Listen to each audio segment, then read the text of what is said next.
Welcome to స్వతంత్ర news. నేను అబిత. ముందుగా హెడ్లైన్స్. నేత కార్మికులను చంద్రబాబు మోసం చేశారు. గత పాలనకు వైసీపీ పాలనకు తేడా గమనించాలన్న జగన్.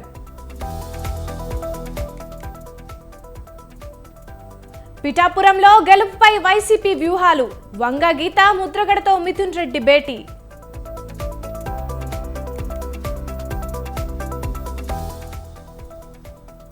లోక్సభ ఎన్నికల ప్రచారానికి బీఆర్ఎస్ రెడీ. సాయంత్రం చేవేళ్లతో ఎన్నికల శంఖారావం.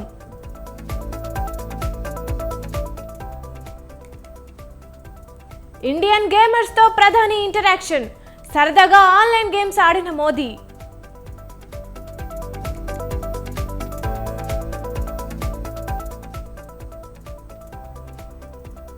తెలంగాణలోని పలు జిల్లాల్లో అకాల వర్షం. తడిసి ముద్దైన వరి ధాన్యం.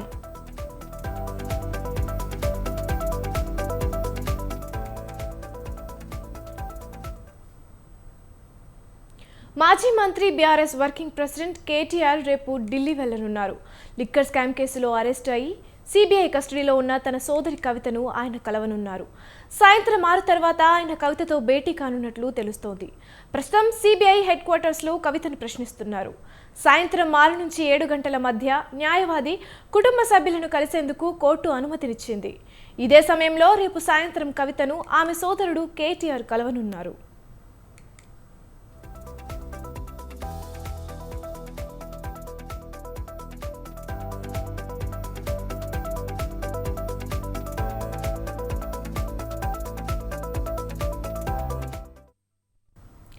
ఎమ్మెల్సీ కవితను సిబిఐ అధికారులు ప్రశ్నిస్తున్నారు.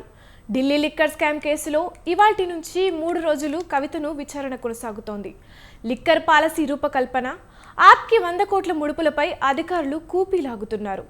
అలాగే సౌత్ గ్రూప్కి డబ్బులు సమకూర్చడం, వాట్సాప్ చాట్స్పై సిబిఐ ప్రశ్నల వర్షం కురిపిస్తోంది.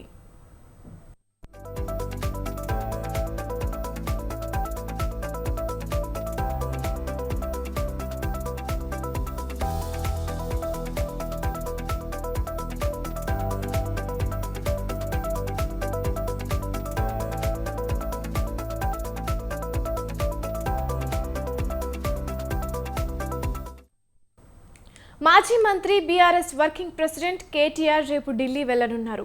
లిక్కర్ స్కామ్ కేసులో అరెస్టు అయి సిబిఐ కస్టడీలో ఉన్న తన సోదరి కవితను ఆయన కలవనున్నారు. సాయంత్రం 6 తర్వాత ఆయన కవితతో భేటీ కానున్నట్లు తెలుస్తోంది. ప్రస్తుతం సిబిఐ హెడ్ క్వార్టర్స్లో కవితను ప్రశ్నిస్తున్నారు. సాయంత్రం 6 నుంచి 7 గంటల మధ్య న్యాయవాది కుటుంబ సభ్యులను కలిసేందుకు కోర్టు అనుమతినిచ్చింది. ఇదే సమయంలో రేపు సాయంత్రం కవితను ఆమె సోదరుడు కేటీఆర్ కలవనున్నారు.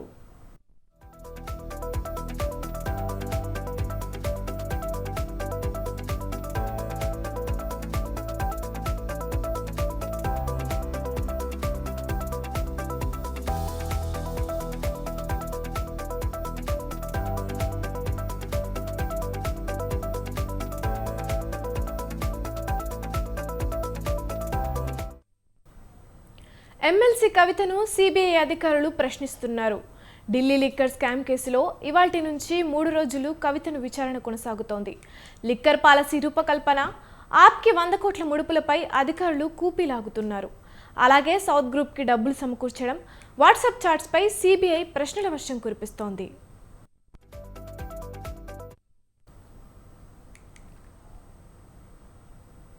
చేవెళ్లలో బీసీ అభ్యర్థిని బీఆర్ఎస్ వ్యూహాత్మకంగానే పార్లమెంటు బరిలో దింపిందా?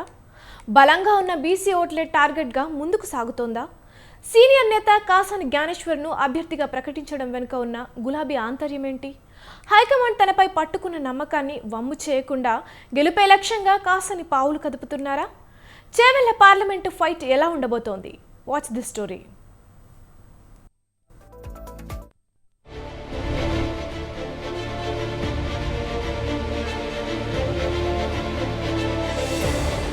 తెలంగాణలో పార్లమెంట్ ఎన్నికల కోలాహలంతో పొలిటికల్ హీట్ మరింత వేడెక్కింది.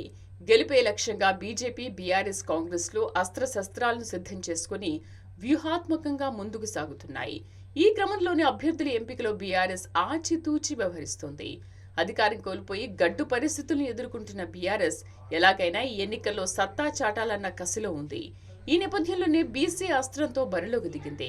చేవెళ్ల పార్లమెంటు స్థానంలో బలమైన బీసీ నేతగా ఉన్న కాసాని జ్ఞానేశ్వర్ను లోక్సభ రేసుకు ఎంచుకుంది. ఉమ్మడి రంగారెడ్డి జిల్లా నుండి రాజకీయ ప్రస్థానాన్ని ప్రారంభించిన కాసాని జిల్లా పరిషత్ చైర్మన్, ఎమ్మెల్సీ, టీడీపీ రాష్ట్ర అధ్యక్షుడిగా పనిచేసి రాష్ట్ర రాజకీయాల్లో మంచి గుర్తింపు తెచ్చుకున్నారు. అందుకే ప్రత్యర్థులకు గట్టి పోటీ ఇవ్వగలడని భావించిన గులాబీ బాస్ కాసానిని బరిలోకి దించారు.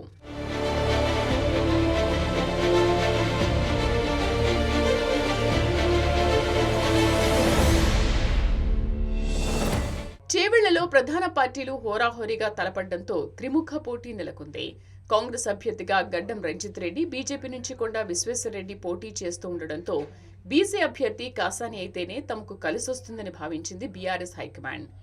ఇక ఇప్పటికే నియోజకవర్గంలో ముగ్గురు అభ్యర్థులు కూడా విస్తృత ప్రచారంతో దూసుకుపోతున్నారు. ఉమ్మడి రంగారెడ్డి జిల్లా అభివృద్ధిలో తన భాగస్వామ్యం ఉందని, తనను గెలిపిస్తే మరింత అభివృద్ధి చేసి చూపిస్తానని ప్రచారంలో ఓట్లు అడుగుతున్నారు కాసాని.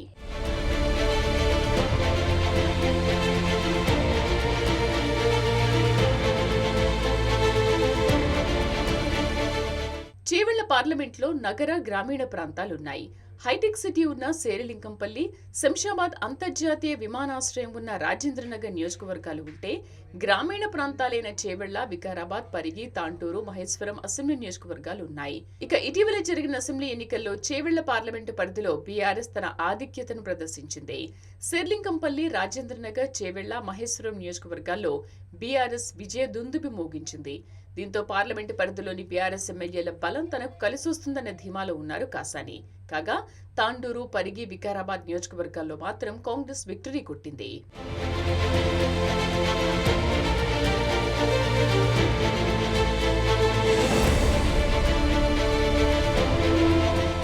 చేవెళ్ల పార్లమెంటు పరిధిలో మొత్తం 29,06,000కు పైగా ఓటర్లు ఉన్నారు. వీరిలో 14,88,326 మంది పురుషులు కాగా 14,17,612 మంది మహిళా ఓటర్లు ఉన్నారు. ఈ మొత్తంలో బీసీ ఓటర్లే అధికం. కాంగ్రెస్, బీజేపీలది రెడ్డి సామాజిక వర్గం కావడంతో బీసీ సామాజిక వర్గమైన తనకు ఎన్నికల్లో లబ్ధి చేకూరే అవకాశం ఉందని భావిస్తున్నారు కాసాని. తెలంగాణ రాష్ట్రం ఏర్పడిన తర్వాత జరిగిన 2014-2019 లోక్సభ ఎన్నికల్లో చేవెళ్లలో బీఆర్ఎస్ విజయకేతనం ఎగురవేసింది. 2014లో కొండా విశ్వేశ్వరరెడ్డి గెలుపొందగా 2019 ఎన్నికల్లో గడ్డం రంజిత్ రెడ్డి గెలుపొందారు. ప్రస్తుతం కొండా విశ్వేశ్వరరెడ్డి బీజేపీ తరఫున పోటీ చేస్తుండగా గడ్డం రంజిత్ రెడ్డి కాంగ్రెస్ అభ్యర్థిగా బరిలో నిలిచారు. దీంతో తమ సిట్టింగ్ స్థానాన్ని తిరిగి దక్కించుకునేందుకు రాష్ట్రంలో బలమైన బీసీ నేత, ముదిరాజు సామాజిక వర్గానికి చెందిన కాసాని జ్ఞానేశ్వర్ను రేసులో దించింది బీఆర్ఎస్.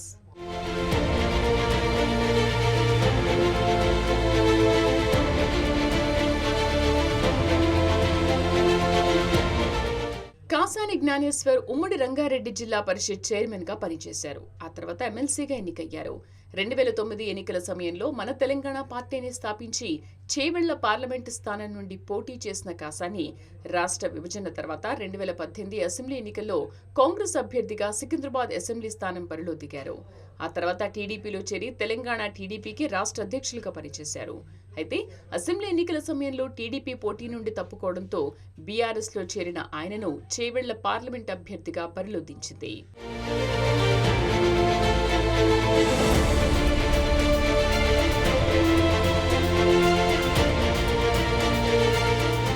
ఉమ్మడి రంగారెడ్డి జిల్లాలో చేసిన అభివృద్ధి కార్యక్రమాలే తనను గెలిపిస్తాయన్న ధీమాలో ఉన్నారు కాసాని. మరి చేవెళ్లలో బీసీ మంత్రం బీఆర్ఎస్ ను గెలిపిస్తుందా? ఈసారి కూడా విజయం సాధించి సిట్టింగ్ స్థానాన్ని కాపాడుకుంటుందా? ఓటర్ల తీర్పు ఎలా ఉండనుంది అనేది తెలియాలంటే ఎన్నికల ఫలితాల వరకు వేచి చూడాల్సిందే.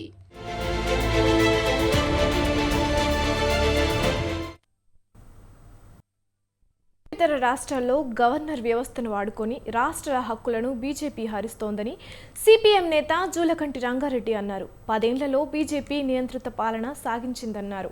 నిరుద్యోగులకు ఉద్యోగాలు కల్పించలేదని, నిత్యావసర సరుకుల ధరలు నియంత్రించలేదని విమర్శించారు. దేశవ్యాప్తంగా తాము ఇండియా కూటమికి మద్దతు ఇస్తున్నామన్నారు. భువనగిరి పార్లమెంటు సిపిఎం తరపున జహంగీర్ను పోటీకి నిలిపినట్లు తెలిపారు. మిగతా స్థానాల్లో బీజేపీని అడ్డుకునేందుకు ప్రయత్నిస్తామన్నారు. సంవత్సరాల కాలం నుండి మోడీ కేంద్రంలో అధికారం నుండి ప్రధానమంత్రిగా ఉండి బీజేపీ ప్రభుత్వం పరితెగించి ఈ దేశాన్ని అన్ని రంగాల్లో కూడా నష్టపరిచేటువంటి పద్ధతుల్లో, దేశాన్ని మొత్తం కూడా పతనం చేసేటువంటి పద్ధతుల్లో అన్ని వ్యవస్థల్ని ధ్వంసం చేసి ప్రజల సంపదను మొత్తం కూడా కొల్లగొట్టి కొద్ది మంది బడా కార్పొరేట్ శక్తులకి ఒప్పజెప్పేటువంటి విధానాలు అనుసరించడం అనేది జరిగింది. ఆయన ఎన్నికల్లో ఇచ్చినటువంటి వాగ్దానాలకి ఆయన అనుసరించినటువంటి విధానాలకి ఏమాత్రం కూడా సంబంధం లేదు. ప్రజలకు ఇచ్చినటువంటి హామీలు ఏంటి? నిరుద్యోగులకు ఉద్యోగ అవకాశాలు కల్పిస్తానని చెప్పాడు. కల్పించకపోగా నిరుద్యోగాన్ని పెంచడం జరిగింది. ఉన్న పరిశ్రమలు మూతపడ్డాయి. ధరల్ని తగ్గిస్తానని చెప్పారు. ధరల్ని తగ్గించకపోగా ధరల మీద ధరలు అద్దుపద్దు లేకుండా పెట్రోలు, డీజిల్, గ్యాస్, ఎరువులు, నూనెలు ఒకటి కాదు జిఎస్టీ తీసుకొచ్చి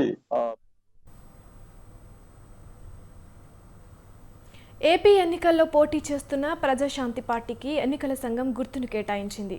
గతంలో కేఏ పాల్ పార్టీకి హెలికాప్టర్ గుర్తు ఉండేది. తాజాగా ఎన్నికల సంఘం హెలికాప్టర్కి బదులు కుండ గుర్తును కేటాయించింది. దీంతో కేఏ పాల్ వినూత్నంగా ప్రచారం ప్రారంభించారు.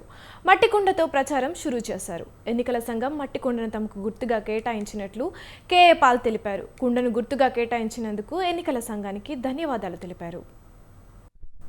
చంద్రబాబు నాయుడు గారు ఏమన్నారు? పాల్ గారు మన తెలుగువాడిగా పుట్టడం మహాభాగ్యం. కేసీఆర్ గారు ఏమన్నారు? 100,000 కోట్లు దానం చేశారు. ప్రైమ్ మినిస్టర్లు ఏమంటున్నారు? ఈయన వస్తేనే దేశం బాబు. ఈరోజు మోదీ గారు ఏమంటున్నారు?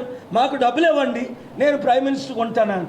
ఓకే, మీరు ప్రైమ్ మినిస్టర్గా ఉన్నా ఒకవేళ నేను ఫారిన్ మినిస్టర్ అయితే కలిసి పనిచేస్తాం కదా. ఇక్కడ ఎంపీ అయితే నేను ఫారిన్ మినిస్టర్ అయితే 200 దేశాల నుంచి పంపు పెట్టి డబ్బు తెచ్చుకోడు. ఇప్పుడు మోదీ గారు అప్పులు తెస్తున్నారు. అప్పులు ఎవరు ఇవ్వట్లేదు. నేను ఫ్రీగా డబ్బు తెచ్చా, డబ్బు తేగలను. ప్రతి ఊరికి నేను అది పాదాల మీద వెళ్ళానా, వెహికల్లో వెళ్ళానా, హెలికాప్టర్లోనా, నన్ను తెలియని వారు ఎవరున్నారు?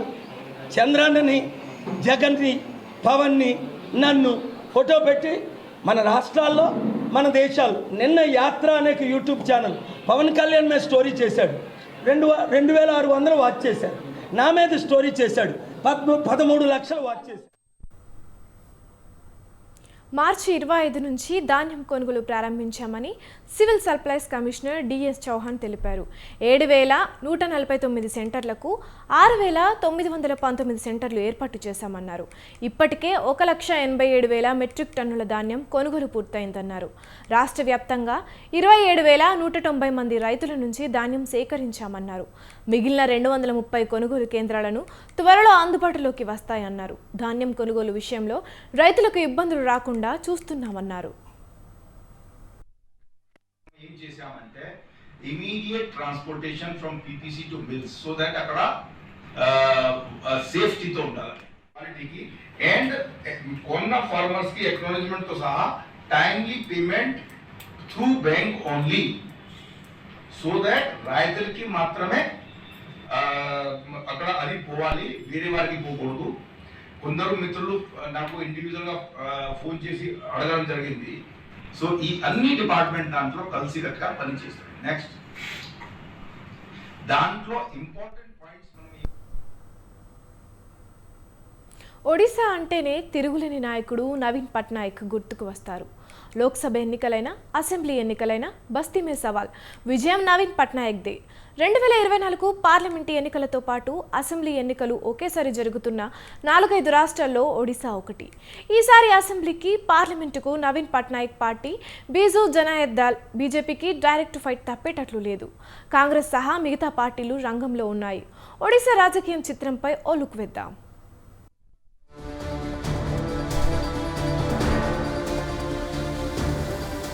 2000 సంవత్సరం మార్చి నుంచి ఒడిశాలో నవీన్ పట్నాయక్ ఆధ్వర్యంలోని బీజేడీ ప్రభుత్వమే నడుస్తోంది.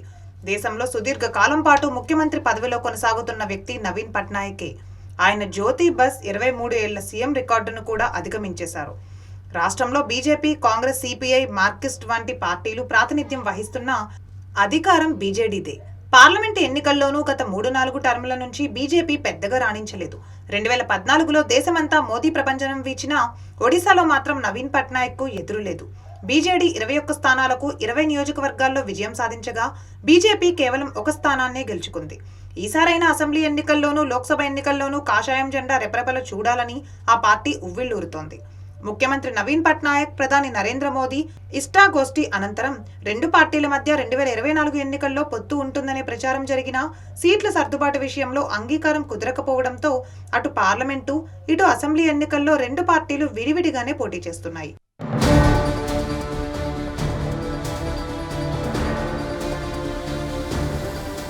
నవీన్ పట్నాయక్ శకం మొదలైన తర్వాత ఒడిశాలో బీజేపీ పెద్దగా విజయాలు సాధించలేకపోయింది. 2009లో జరిగిన పార్లమెంటు ఎన్నికల్లో 21 స్థానాల్లో బీజేడీ 14, కాంగ్రెస్ 6, సిపిఐ 1 స్థానాలు గెలుచుకోగా బీజేపీ ఖాతా తెరవలేదు.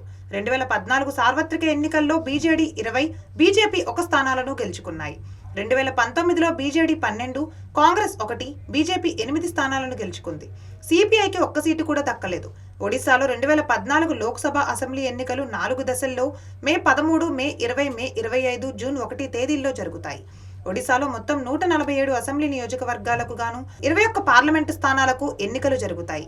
2019లో ఒడిశా అసెంబ్లీకి జరిగిన ఎన్నికల్లో బీజేడీ 114 స్థానాలు, బీజేపీ 22, కాంగ్రెస్ 9 స్థానాల్లో విజయం సాధించాయి. 2024 అసెంబ్లీ ఎన్నికల్లో బిజు జనతాదళ్, బీజేపీ మొత్తం 147 స్థానాలకు పోటీ చేస్తున్నాయి. అసెంబ్లీ ఎన్నికల్లో Congress, CPI, Marxist CPI, Aam Aadmi పార్టీలు కూడా పోటీ చేసేందుకు సిద్ధమవుతున్నాయి. ఒడిశాలో జయనారాయణ్ మిశ్రా ఆధ్వర్యంలో బీజేపీ, శరద్ పట్నాయక్ నాయకత్వంలో కాంగ్రెస్ అసెంబ్లీ, పార్లమెంట్ ఎన్నికలకు సిద్ధమవుతున్నాయి.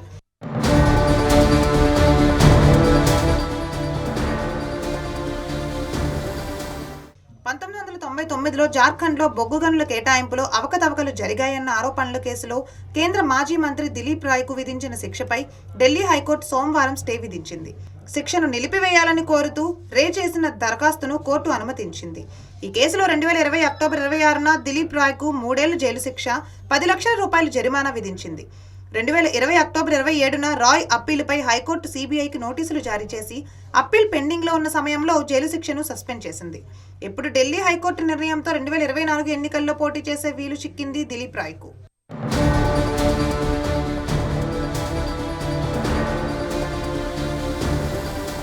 ఎన్నికల వేళ రాజకీయ నాయకుల మ్యాజికల్ చైర్స్ ఆట ఏ రాష్ట్రమైనా మామూలే.